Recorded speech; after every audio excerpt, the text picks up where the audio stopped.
Welcome to Nancy's garden. நம்ம இன்றைக்கி பார்க்க போகிற பிளான்ட் வந்து க்ரௌன் ஆஃப் தார்ன்ஸ், அதாவது முள் கிரீடம். அந்த பிளான்ட்டை பற்றி தான் பார்க்க போகிறோம்.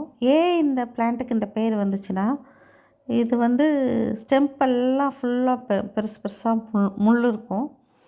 ரெட் கலரில் பூ வரும், பிளட்டு மாதிரி இருக்கும் பார்க்க. இதை வந்து ஜீசஸ்க்கு வந்து தலையில் முள்கிரீடம் வச்சாங்கல்ல, அப்போ இந்த பிளான்ட்டை தான் வச்சதா சொல்லப்படுது. அதனால் க்ரௌன் ஆஃப் தார்ன் இந்த பிளான்ட்டுக்கு பேர் வந்து. இதை வந்து நம்ம இப்போ சிலர் வந்து வாஸ்து செடிக்காக வீட்டில் வளர்க்குறாங்க. எப்படி பார்த்தாலும் இது பார்க்க அழகாக இருக்கும்.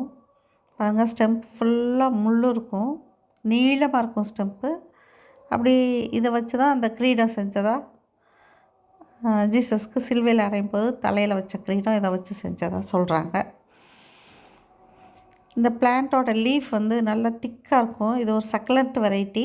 சக்குலண்ட்னா ஃபுல்லி சக்குலண்ட்டு கிடையாது, ஏன்னா இதோட சாயில் மிக்ஸே நம்ம நார்மலாக சக்குலண்ட்டுக்கு கொடுக்குறத விட வேறுபடும்.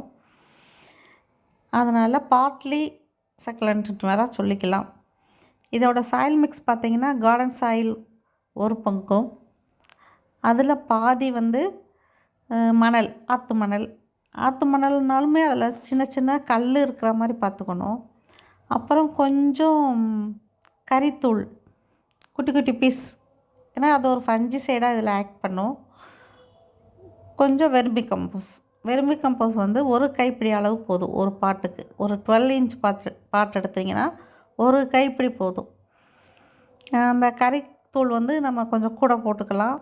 கீழே ஹோல்ஸ் நிறையா இருக்கணும் தொட்டியில். ட்ரைனேஜ் நல்லா இருக்கணும். தண்ணி தேங்கவே கூடாது. தண்ணி தேங்கினா ரூட்ஸ் எல்லாம் இதாகிடும், அழுகிடும். மொட்டு பாருங்கள் இப்படி தான் இருக்கும். இது ஃபஸ்ட்டு பூக்கும்போது இந்த மாதிரி லைட்டு பிங்க்கு கலர் மாதிரி பூக்கும். அப்புறம் நாளாக டார்க் ரெட் ஆயிரும். பூ ஏறக்குறைய ஒரு 15 நாளைக்கு கூட அந்த பிளான்ட்டில் அப்படியே இருக்கும். பார்க்க ரொம்ப அழகாக இருக்கும். பிளட்டு ட்ராப் பண்ணுற மாதிரி இருக்கும். இது பஞ்சாக பூக்கும். இப்போ நம்ம வந்து கம்மியாக உரம் கொடுத்தா மட்டும்தான் இதில் பூக்கள் நிறையா பார்க்க முடியும். இப்போ ஜாஸ்தி உரம் போட்டுட்டோன்னா லீஃப் தான் ஜாஸ்தியாகும், ஸ்டெம்பெல்லாம் நல்லா திக்கனாகி நல்லா பிளான்ட்டு ஹைட்டுக்கு போயிடும். அதனால் கம்மியாக இதுக்கு வந்து உரம் கொடுக்கணும். இதுலேருந்து நம்ம கட்டிங் எடுத்தோம்னாலே புது செடி கிடச்சிரும். ப்ரொபகேஷன் வந்து ஸ்டெம்ப் கட்டிங் தான்.